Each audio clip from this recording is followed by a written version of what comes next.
Welcome back for another episode of Strive for 25.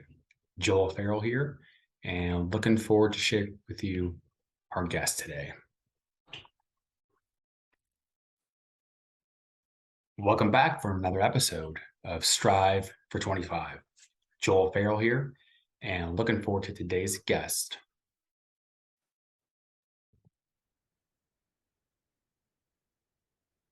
All right, welcome back to another episode of Strive for 25. Joel Farrell here, and I've got a really cool guest of mine. This is actually a good friend of mine. Well, he used to be a good friend, still is a good friend. He probably hates me because we work together every day, and we've been together for 5 years now.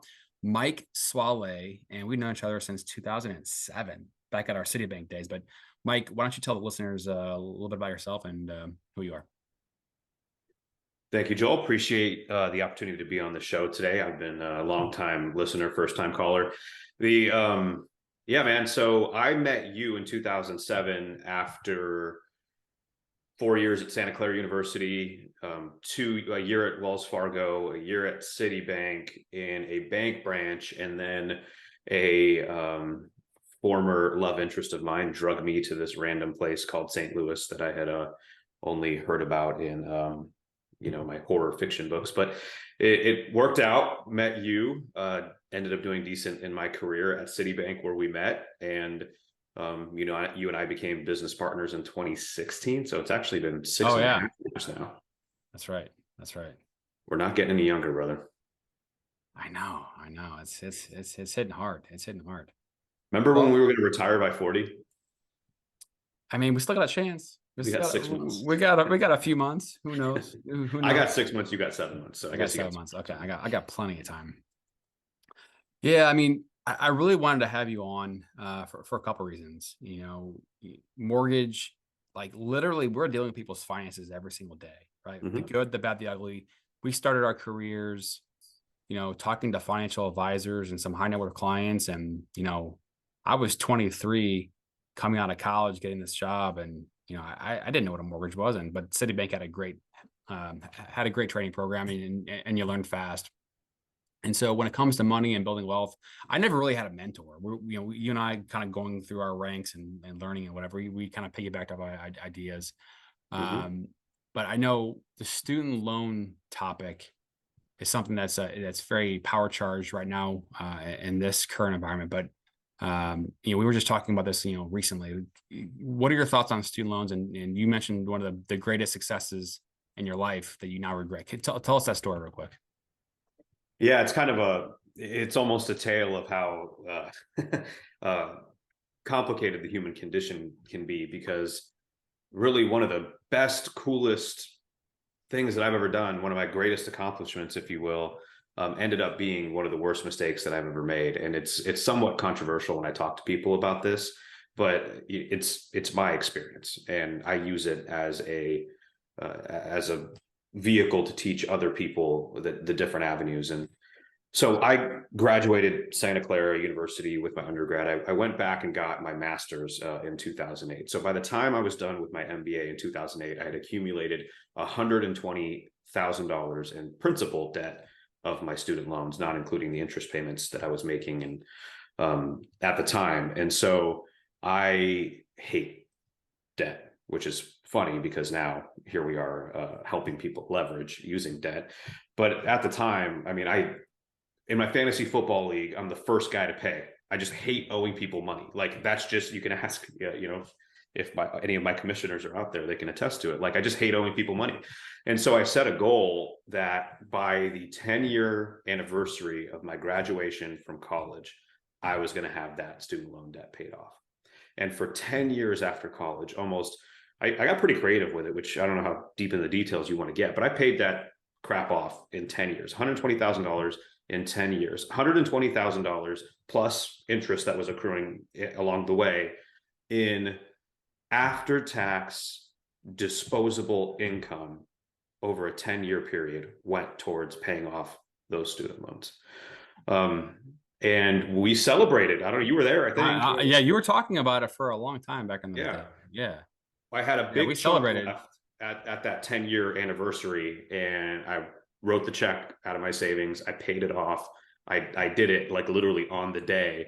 And we grabbed a bottle of champagne, and I was dating this fantastic young lady at the time. And we got married like 5 minutes later. And as soon as she heard I was debt free, all of a sudden we got married, and we're still married to this day. We've got a kid now. And I really wish I had that $120,000 back that I had wasted by paying off that debt, when I could have made different choices that would have led to a much more positive outcome.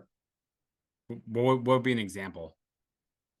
Well, you and I know now, if only you know what kills me, Joel? It's not like we didn't know, right? It's not like we didn't know the equations that you talk about. It's not like we didn't know them. We just, I don't know, whether we didn't have a coach, whether we didn't think about it hard enough, or whether we made decisions out of emotion.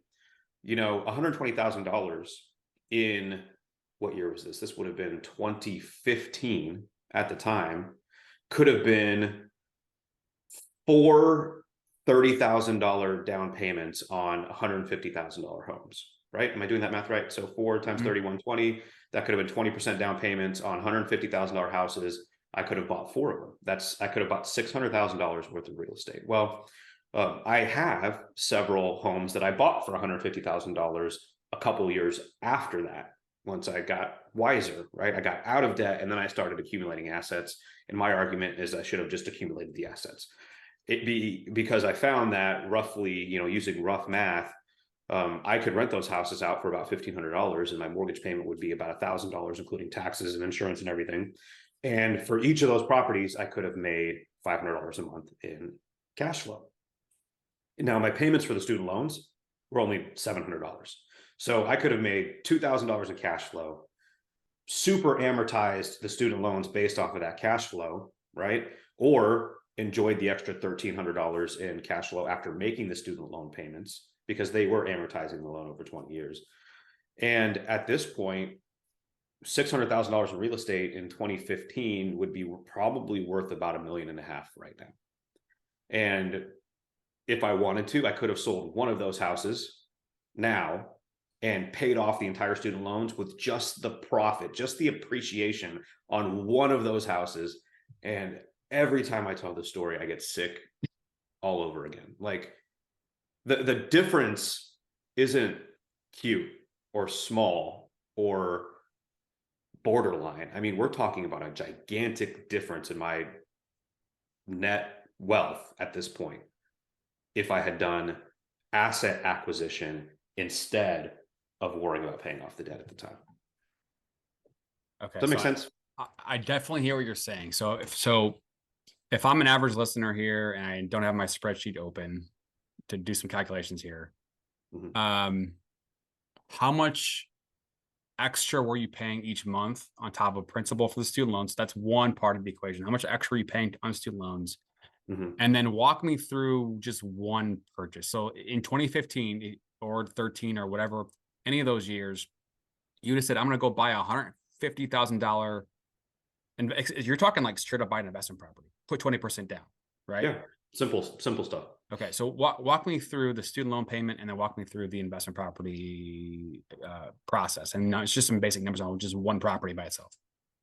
Yeah. So one of the consequences of being debt averse is that I didn't want to commit to making extra payments. So what I would do is I would save up big chunks, and I would throw a big chunk at it. Right. Okay. So over 10 years, the natural amortization, because remember, a lot of those years were in deferment, back getting my master's, they were deferred again.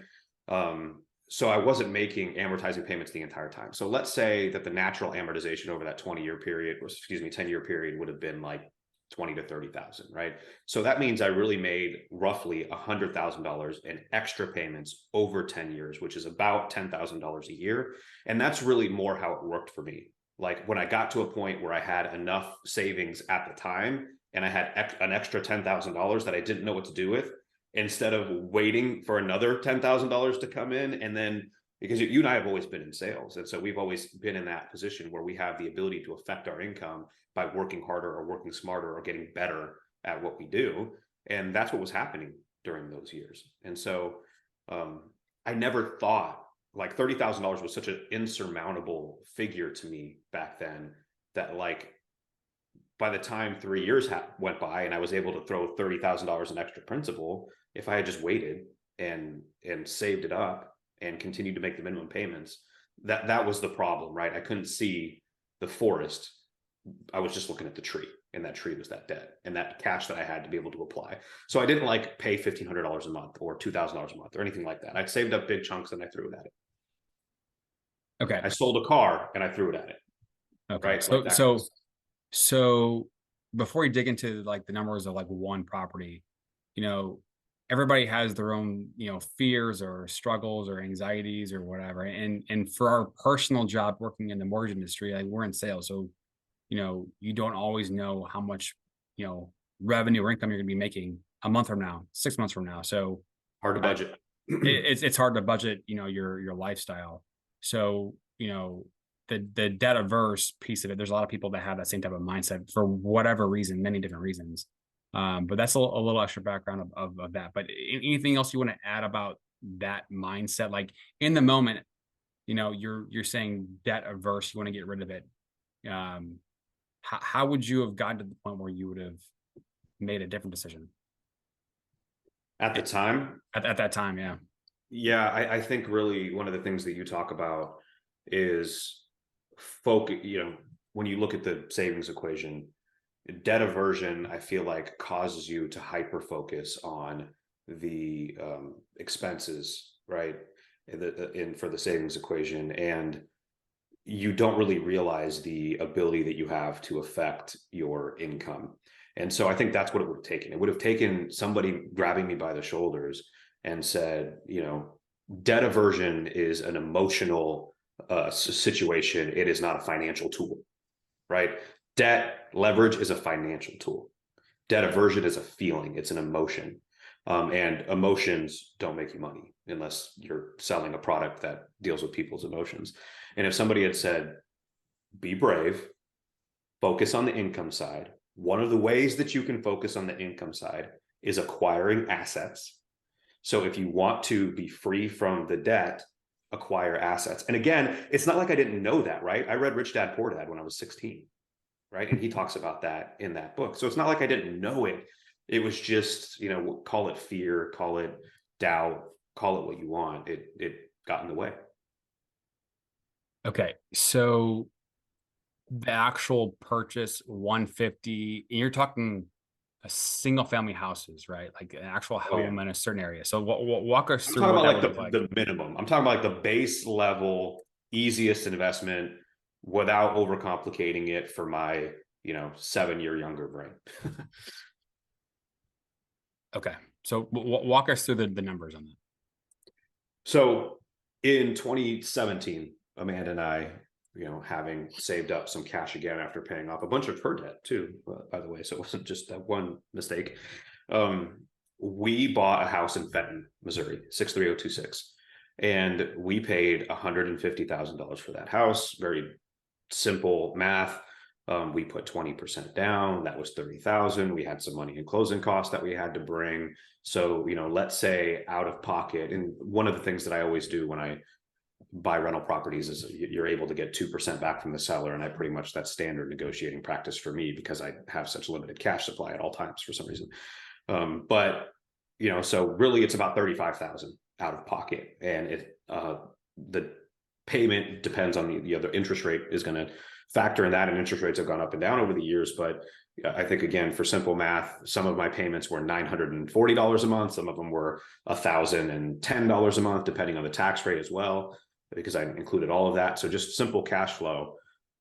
We were always able to rent the properties that we bought in Fenton out for $1,500 a month. And so it would be $550 or $490 or something like that. But simple math, $1,500 a month in, $1,000 a month out, $35,000 initial investment, and $500 a month coming back to us, which is $6,000 a year, which means you get your entire, you know, down payment back within 6 years.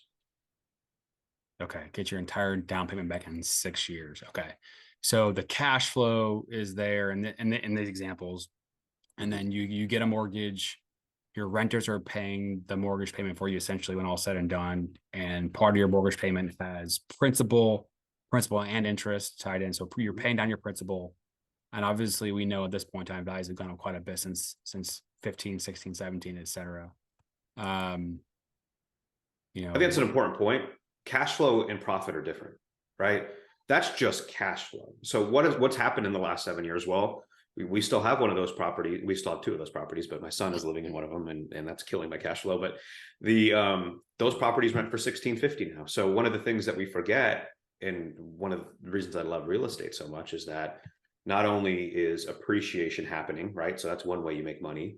Amortization is happening, which isn't a cash flow win, but it's a profit, right? So it's another way you make money.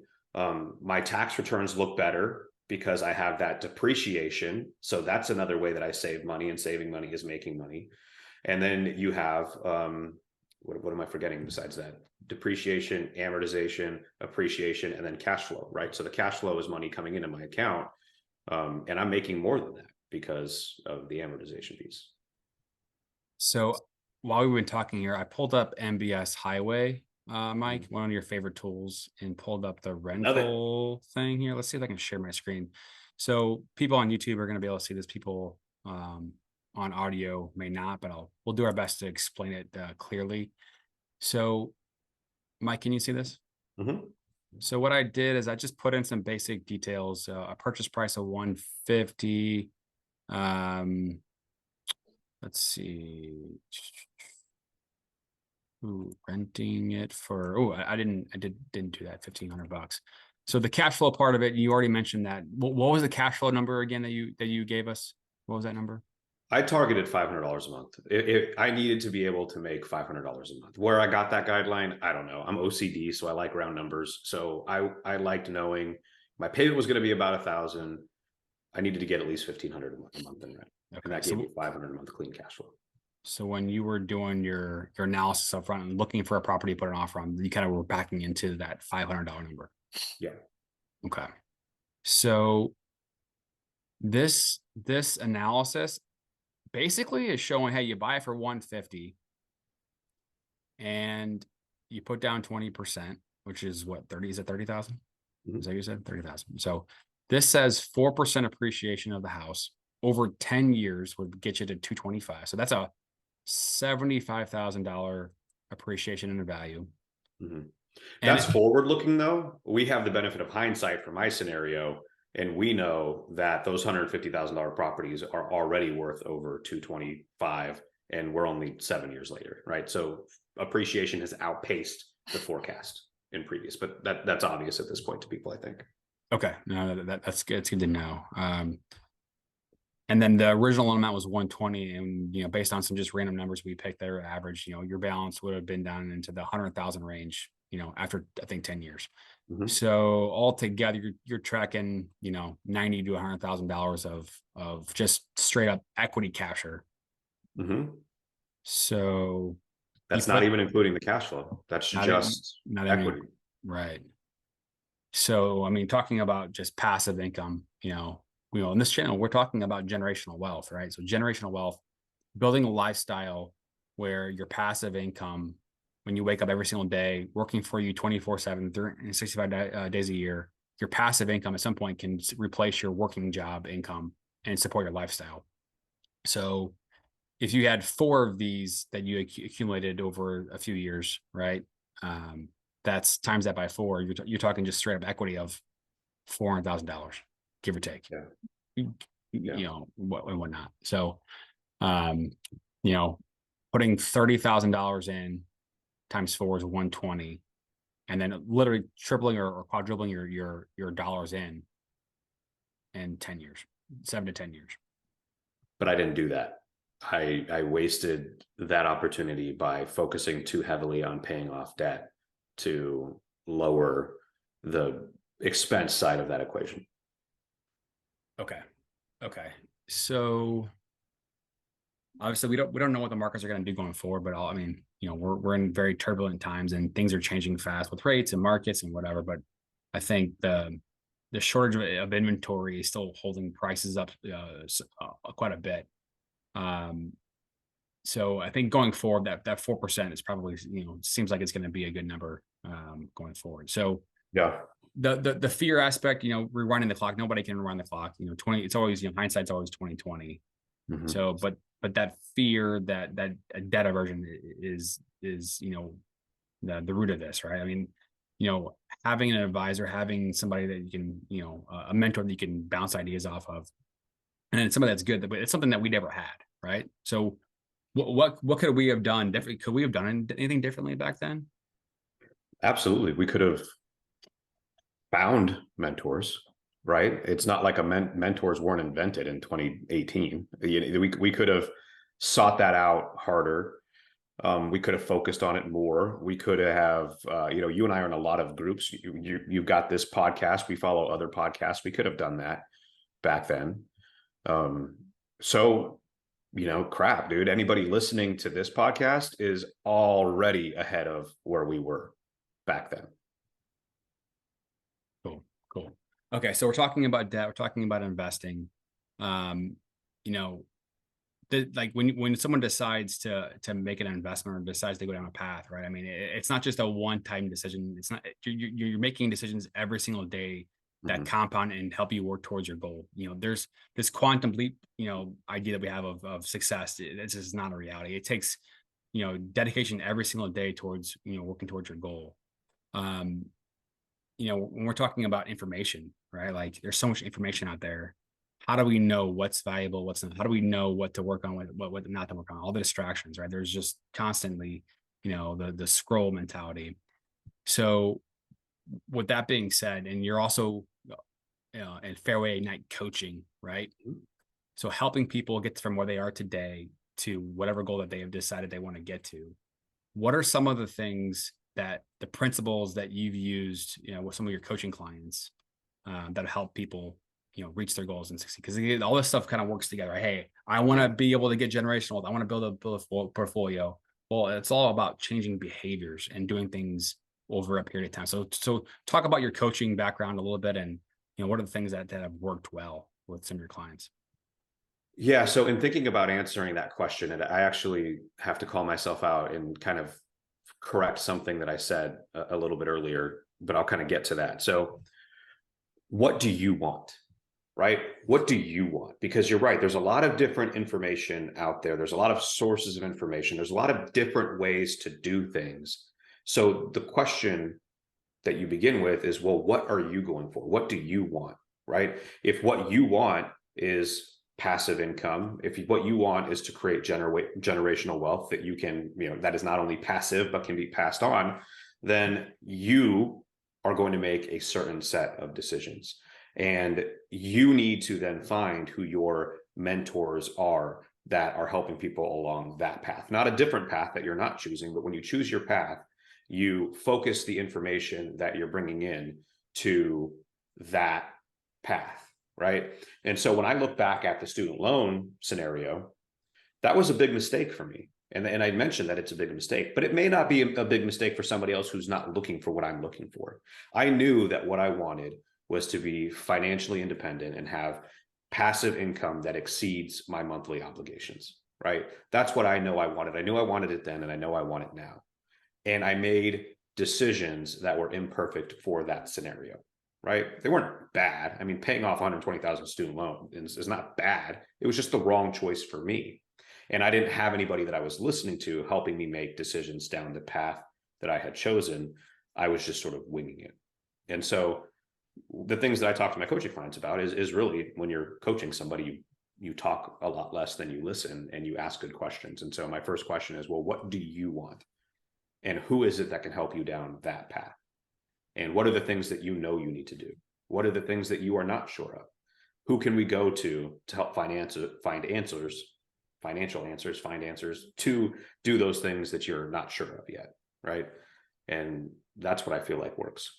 Nothing is universal. There's a lot of information out there, and maybe some of it is wrong, and some of it just is wrong to the wrong person, but right to the right person. Okay. I love it. Love it. Asking the right questions, pushing someone to think outside the box, and then also holding somebody accountable, right? You map out some action items, and then you meet with them every couple weeks?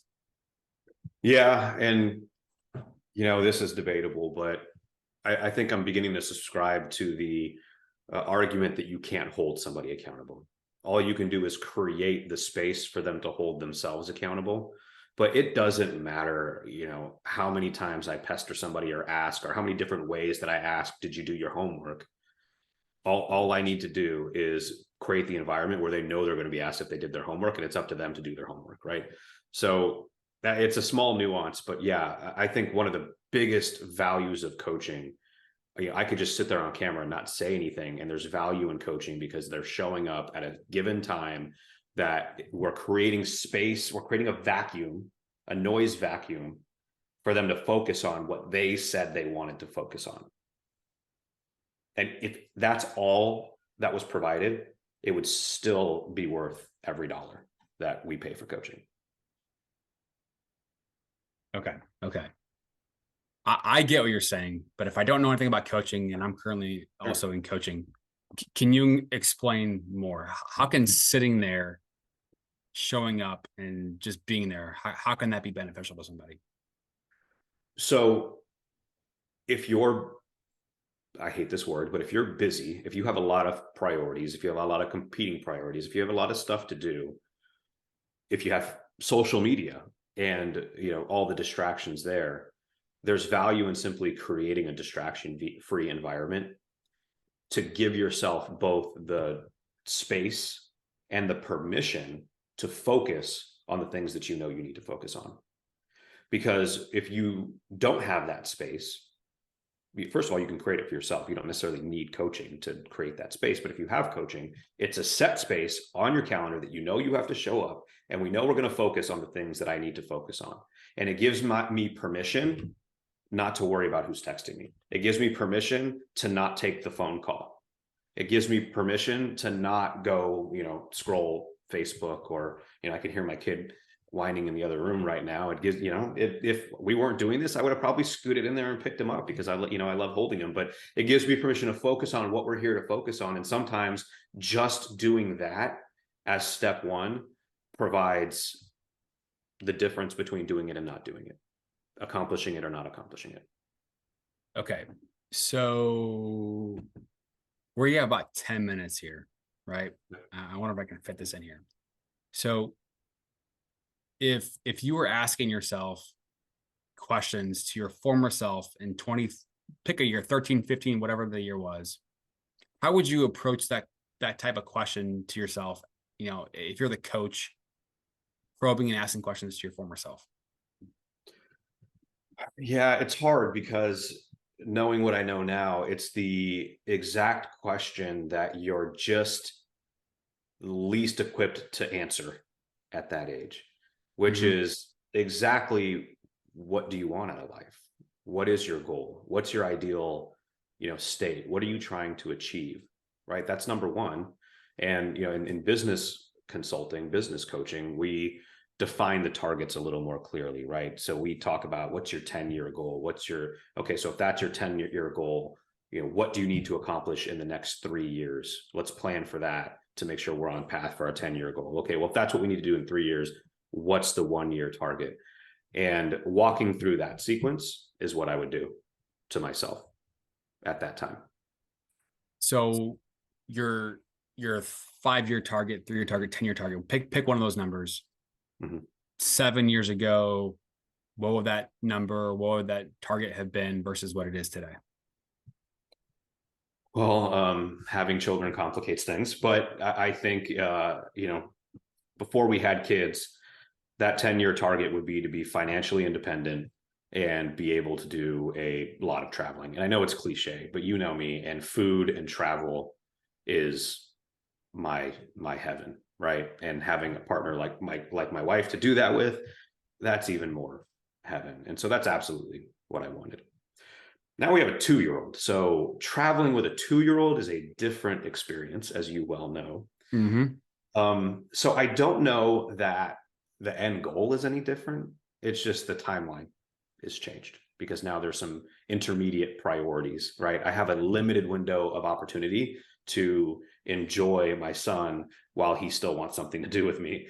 And so, the travel is now, we can wait until he goes away to college. And really the goal now is to, the same first part of the goal, be financially independent so that I have the freedom to do what I want to do. But now what I want to do is different, and that's fine. But creating the space, creating the freedom so that it matters what I want, and I don't have to do what I have to do, and I have the ability to do what I want to do is how it starts. Okay, so I love it. I love it. So you've got a number of real estate investments that you've been able to accumulate over the years, and for the audience, the listeners out there, Mike and I have some investments that we actually own together. Our mortgage branch we own together. I'm sorry, the actual building that we operate out of, we own together. We have a couple of multifamilies. We have a project in Florida where we're going to be building some houses. We haven't really talked about that much on this channel at all. But at the end of the day, for your own personal side of things, you've got a number of properties that you accumulated. What would be an example of the next type of thing that you want to get a year from now, 2 years from now, when things, whatever it is? It's a really funny question, because on the other screen right here, I have a 12 unit complex that one of my agent partners just sent me, and I'm over here running the numbers on it. That's actually exactly what I was doing, and the cap rate's only 8%, and I'm not sure how interested I am in that at the moment. So yeah, something like that. My uncle and I have talked about, and I think a lot of people get to the point where they're kind of, okay, enough single families, let's go get a freaking apartment complex right now, right? Let's leverage a little higher. And so it's passive cash flow, and it's real estate, because real estate is what I know best.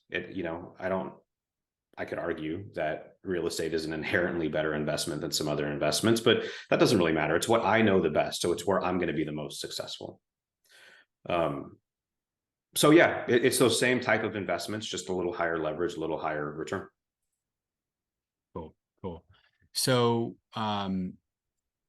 in terms of using other people's money, you have all this stuff, BRRRR method, fix, flip, repeat and rinse, repeat, whatever, and you leverage other people's money. Are those some of the things that you have any opinions on, or see anybody do, or any insight on, raising capital? Is that something that you're seeing people do? Yeah, I mean, I can kind of run down the list and give you my opinions. The BRRRR method is brilliant. It's never worked for me because the rehab part of the BRRRR is really, really important, and that's not a strength of mine, right? So if you are handy at all, or happen to be in a group or have good connections with contractors, absolutely explore the BRRRR method. I have not, because I lack that critical piece. I could do all the other parts of it, but that's a really, really important piece of it. So there are infinite number of ways to raise capital for deals, and there are people who could probably come on here and that could be an entire episode. But there's partnerships, there's lending, there's different types of lending. There's lending with a down payment, there's DSCR loans, there's all kinds of different ways to raise capital. I have taken the approach, and this is not right or wrong, this is just what I've done. There's another sort of core philosophy I have that I have to kind of present to you before I finish answering that question so that it makes sense. And that is, I believe in synergy. I don't believe in doing one thing in isolation. So when we talk about being entrepreneurs, and we have the mortgage branch and we have the real estate investing, these aren't separate ventures. These are all intertwined in a way that makes all of them better. I know real estate better than I would if I was not in lending. I have agent partners that help me with this that I would not if I hadn't in lending. I have agent partners that I wouldn't have if I was not an investor. So all of it, I know what I know about commercial loans because we have a commercial loan venture, right?